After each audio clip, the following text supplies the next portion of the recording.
hello everyone কি খবৰ তোমালোকৰ এতিয়া আমি পঢ়িম ষ্ট্ৰেইন এনাৰ্জি কি হ'ব ষ্ট্ৰেইন এনাৰ্জিৰ কাৰণে তোমালোকৰ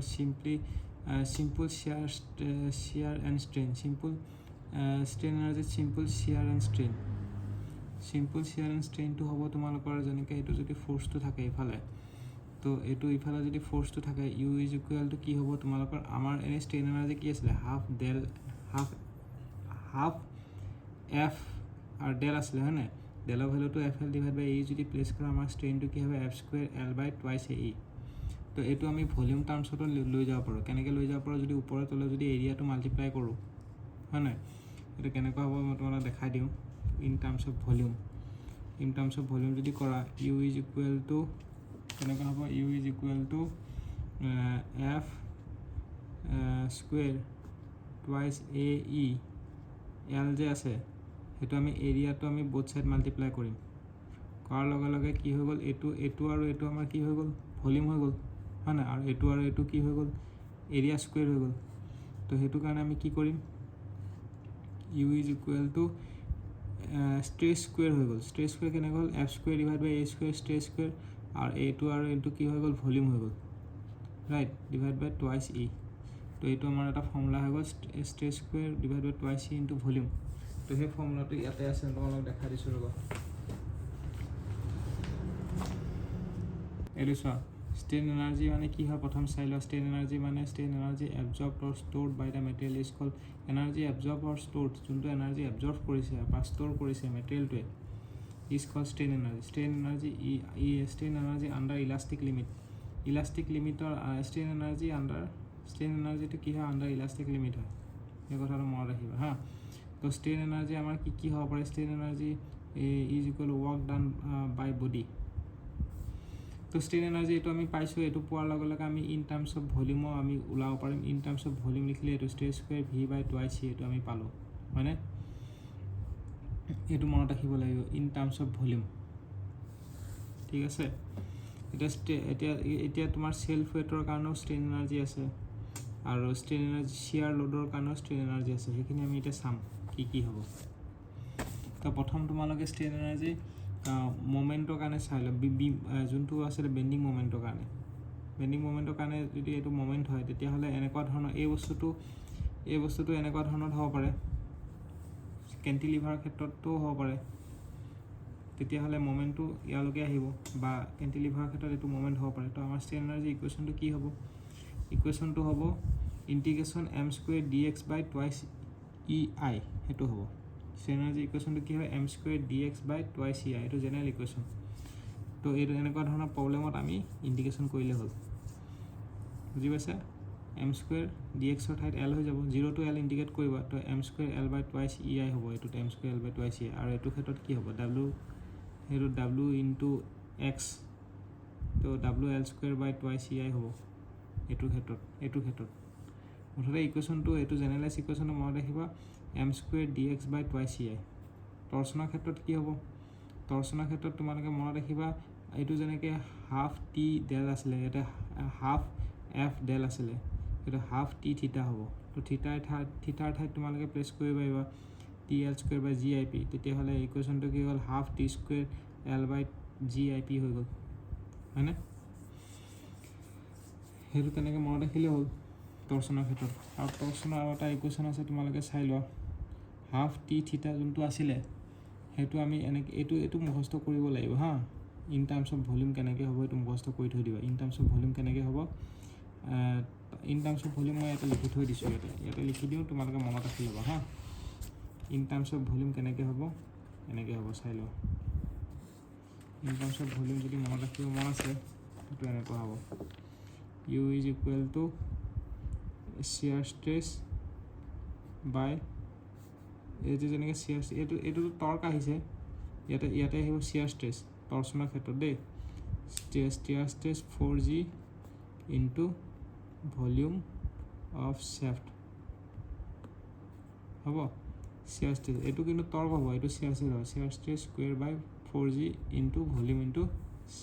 শ্যাফ্ট টৰ্চনৰ ক্ষেত্ৰত এইটো মনত ৰাখি ল'ব ইয়াতে মই লিখি দিছোঁ U is equal to shear stress square by 4G into volume of shaft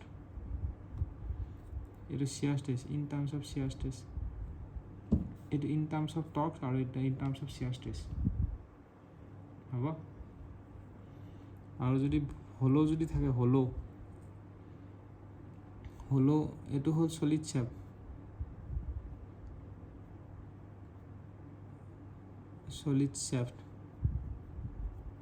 এইটো solid shaft হ'ব এইটো হলো shaft যদি হয়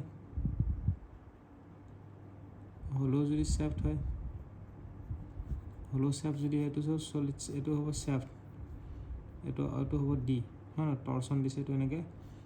এনেকে আছে আৰু এনেকে টৰচন দিছে T ৰাইট এইটো যদি হলো shaft যদি হয় তেতিয়া কি হ'ব হলো shaft যদি হয় তেতিয়া হলে U is equal to tau square divided by 4G D square plus D square divided by small ডাঙৰ D square into volume of shaft মানে বুজি পাইছে into volume হ'ব তো মনে ৰাখিবা হলো shaft কাৰণে এইটো হলো shaft কাৰণে এইটো হ'ব into volume এইটো volume আৰু এইটো solid shaft কাৰণে এইটো হ'ব ঠিক আছে আৰু বেন্ডিংৰ কাৰণে মই তোমালোক ক'লোৱে U is equal to m square dx by 2c এটা সেলফ ওয়েটৰ কাৰণে পঢ়িব আছে সেলফ ওয়েটৰ কাৰণে কি হ'ব সেলফ ওয়েটৰ কাৰণে তোমালোকৰ এনেকুৱা এটা সেলফ ওয়েট থাকিব dx ইয়াৰ পৰা ইয়ালৈকে x ডিসটেন্সত আছে তো এইটো আৰু এইটো অলমোস্ট ইকুৱেল হ'ব এইটো আৰু এইটো অলমোস্ট ইকুৱেল সেলফ ওয়েটত খালি p লোডটো দিছে p square dx l ৰ ঠাইত আমি কি লিখিম dx প্লেস কৰিম ডিভাইড বাই 2c a লিখিম p মানে weight of the bar up to x x লকে যোনটো আমাৰ weight হ'ব হেতু p হ'ব তো আমাৰ x লকে যোনটো weight আছে p = mg weight ধৰিছো mg মানে rho vg লিখিব পাৰো আৰু যোনটো v হয় হেতু x লকে আছে তো x * তলৰ এৰিয়াটো হেতু সেই ভ্যালুটো এটা প্লেস কৰি দিবা in terms of x আহি যাব হেতু ইন্টিগ্ৰেট কৰিবা 0 to l আমাৰ आंसर ওলাই যাব তো এটো আৰু এটো একে p square dx by 2c হ'ব আৰু এটা shear stress থাকি গ'ল আৰু এটা থাকি গ'ল যোনটো আছে তোমালোকৰ যোনটো থাকিব তোমালোকৰ strain energy যোনটো shear stress strain energy due to shear stress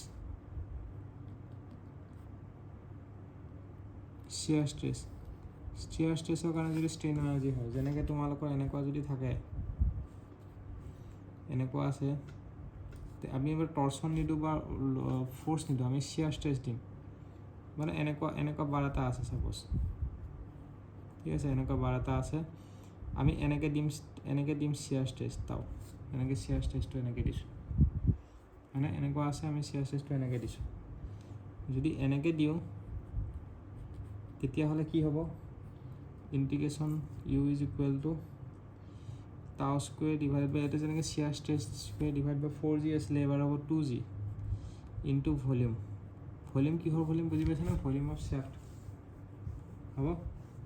এটো মনত ৰাখিবা তো আমাৰ strain energy chapterটো ইয়াতে শেষ হ'ল আৰু সৰি শেষ হোৱা নাই strain energy আৰু আছে তোমালোকে জানিব লাগিব আৰু মই তোমালোকক দেখা আছে strain energy আৰু কি আছে এটো চোৱা এতিয়া তোমালোকে এই ক্যান্টিলিভাৰ বেলেগ বিমৰ কাৰণে strain energy জানিব লাগিব যেনেকৈ এটোৰ কাৰণে কি হ'ব জাস্ট জেনাৰেলাইজড ইকুৱেশ্যনটো মনত ৰাখিবা 0 পৰা l ইন্টিগ্ৰেট কৰিবা m square dx by 2c m টো হ'ব ম্যাক্সিমাম মোমেন্টটো প্লেস কৰি দিবা आंसर ওলাই যাব তো এটো যেনেকৈ 0 পৰা l ইন্টিগ্ৰেট কৰিবা m square dx by 2c m টো ইন্টিগ্ৰেট কৰিবা এটো ওলাই যাব আৰু এটো ক্ষেত্ৰত কি হ'ব 0 পৰা l by 2 ইন্টিগ্ৰেট কৰিবা কাৰণ ম্যাক্সিমাম বেন্ডিং মোমেন্টটো আমাৰ l by 2 লৈকে হ'ব তো 0 পৰা l by 2 ইন্টিগ্ৰেট কৰিবা ইন্টিগ্ৰেট কৰিবলৈ m square মোমেন্টটো কিমান হ'ব মোমেন্টটো তুমি মোমেন্ট ম্যাক্সিমাম বেন্ডিং মোমেন্ট নহয় মোমেন্ট x দিয়া আছে ন তো x ডিসটেন্সত ললে হ'ল মানে এইটো x ডিসটেন্সত লকে ললে হ'ল বুজি পাইছা কাৰণ মোমেন্ট x দিয়া আছে x ডিসটেন্সত লকে বাকি ইন্টিগ্ৰেট কৰিলে হ'ল 0 to l এইটো 0 to l by 2 ইন্টিগ্ৰেট কৰিবা এইটো x ডিসটেন্সৰ কাৰণে ওলাবা এইটো x ডিসটেন্সৰ কাৰণে ওলাবা এইটো 0 to l by 2 মুঠতে সিম্পলি সাপোর্টেডত 0 to l by 2 এইটো 0 to l by 2 বুজি পাইছা তেনেকুৱা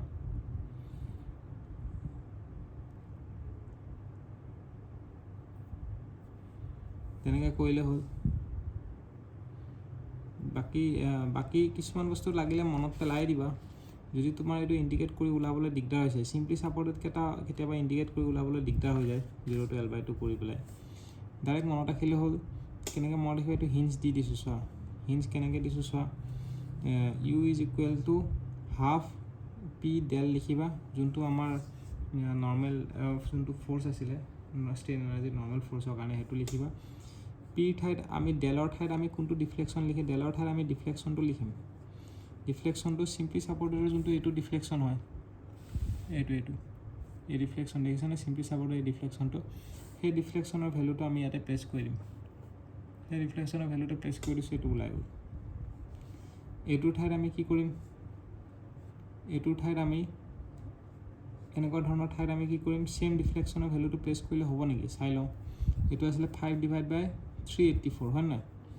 তো ইয়াতে কিমান আছে 384 নাই 5/384 নাই তো এইটোৰ ক্ষেত্ৰত ডাইৰেক্ট প্লেচ কৰিলে নহ'ব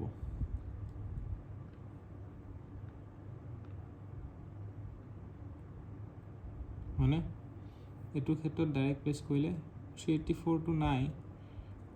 384 নাই কিন্তু তোমালোকৰ হাফটো আছে 384 নাই এইটো কৰিলে নহ'ব এইটো আৰু এইটো মনত ৰাখিব লাগিব এই তিনিটা এইটোতো strain energy normal moment m² L/2 EI এইটোতো নৰ্মেল মমেণ্টটো যোনটো আমি পাইছোঁ এইটো তোমালোকৰ ডাইৰেক্ট ডেলৰ ভেলুটো প্লেচ কৰি দিলে হৈ যায় এইটো যোনটো পইণ্ট লোড আছে কিন্তু এই তিনিটা মনত ৰাখিব লাগিব কেতিয়াবা অপশ্যনত সুধি দিয়ে নহয় ষ্ট্ৰেইন এনাৰ্জি যেনেকৈ এইটো মনত ৰাখিছা তোমালোকে চিম্পলি ছাপৰ্টেডৰ ক্ষেত্ৰত কি আছিলে WL²4 এইটোতো ওলাইছিলে বাৰু আমাৰ মনত ৰাখিবলগীয়া হোৱা নাছিলে কিন্তু এইটো মনত ৰাখিব লাগিব W² L/5 / 240 EI আৰু এইটো কেনেকুৱা হ'ব ফিক্সড বিমৰ কাৰণে পইণ্ট লোড তো এইটো হ'ব তোমালোকৰ W² L/3 / 384 EI আৰু এইটো হ'ব W² L/5 1440 EI 1440 EI হ'ব